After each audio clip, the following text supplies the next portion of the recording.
We have another important assignment today, and that is we have to tell dog owners who have their dogs on a ketogenic diet how to avoid the keto flu. Okay. What is the keto flu? Well, basically in the introduction period, a lot of dogs, especially senior dogs, have this issue where they go through a period of excessive thirst. They're drinking so much and they're urinating so much that it scares their doggy parents. And it should, because it's a scary thing to see your dog suddenly start drinking a lot of water. And during the transition, especially if your dog's coming from kibble to keto, it can have some big changes on the body. So we need a couple of ways to avoid the keto flu when giving your senior dog a ketogenic diet. How do we do it? Really, there are 3 super simple ways to avoid the keto flu completely. Super simple, and these are things you can integrate into your dog's diet without any extra effort, really. So number 1, the biggest way to avoid the keto flu, make sure your dog's hydration is on point. The keto flu, as they call it, really is just dehydration. Keep in mind that if your dog, especially if they were eating a high carbohydrate or even moderate carbohydrate diet before, carbohydrates carry a lot of water. 1 gram of carbohydrate brings 3 grams of water into their body. So you eliminate carbohydrates and it can have a water shedding effect. So this can run into 2 problems, especially for seniors: dehydration, and some seniors don't drink as much as they should even when they're really thirsty. So now you have them going from not drinking so much to drinking an excessive amount. It can be really tough on the kidneys. This is easily avoided. And for those of you who are following it for yourselves, this is easily avoided for you as well. All you have to do is keep your dog hydrated, and it doesn't just have to do with water.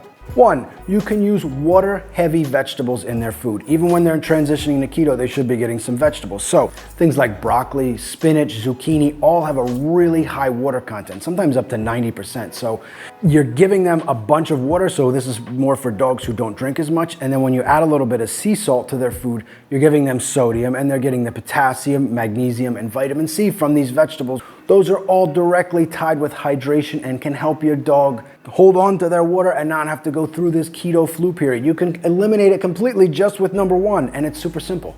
Number 2, you can lightly salt their water. So just put a pinch of sea salt into their water bowl. Obviously, if you have a small dog with a very small bowl, go light on it, but the larger the bowl, you can really get generous with the pinch. The sodium is absolutely necessary. Now, for those of you who grew up in the low salt area, this might be weird to hear, but just drinking water can actually be dehydrating. Your dog needs potassium, which they're gonna get, and magnesium they're gonna get from those vegetables, but you also need sodium because potassium will not cross the cell membrane without a sodium escort. The sodium grabs it and pulls it across, so they need a little bit of that to keep from being dehydrated. So here we go again, but we're gonna tell everybody about how senior dogs should always have bone broth, especially when transitioning to the ketogenic diet. Ideally, they will stay on bone broth forever. Now, bone broth will have calcium, magnesium, potassium, zinc, some sodium, especially if you salt it lightly, that will help your dog maintain their hydration and their water levels. Now, when using bone broth, keep in mind that there is protein in it, so add that into your percentage of fats versus proteins. If you feel like they're getting a lot of it and the protein's starting to go up too high, just simply add a little bit more oil to their food and you will rebalance it out. In the heat, bone broth, whether from fish or pork or turkey or chicken, can be frozen. Add a little bit of sea salt, freeze them in ice cube trays, and give them as a cooling hydration treat when it's very hot and very humid outside. Especially important for seniors who will not drink enough. Number 2, stick with the plan.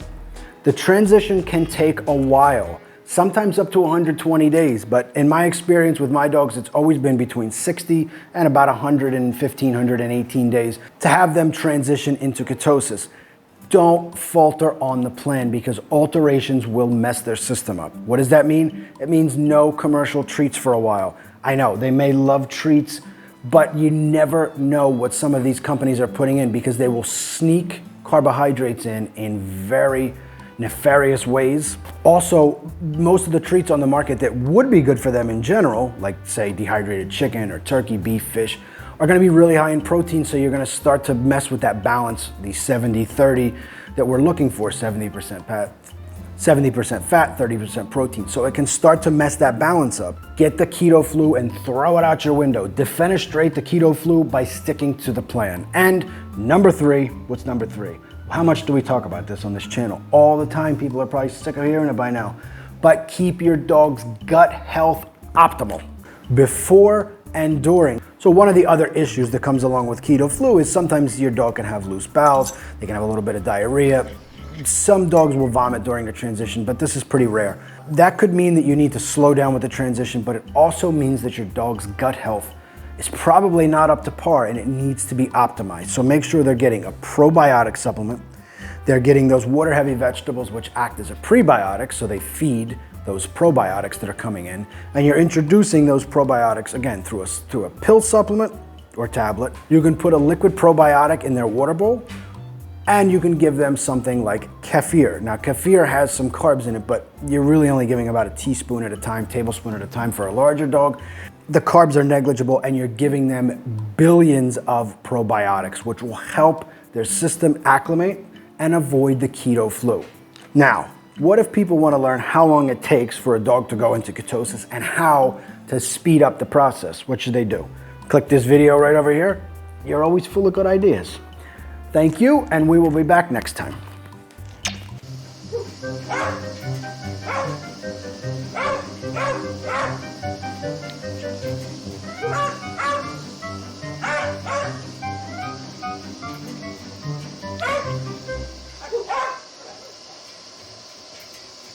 You're crazy.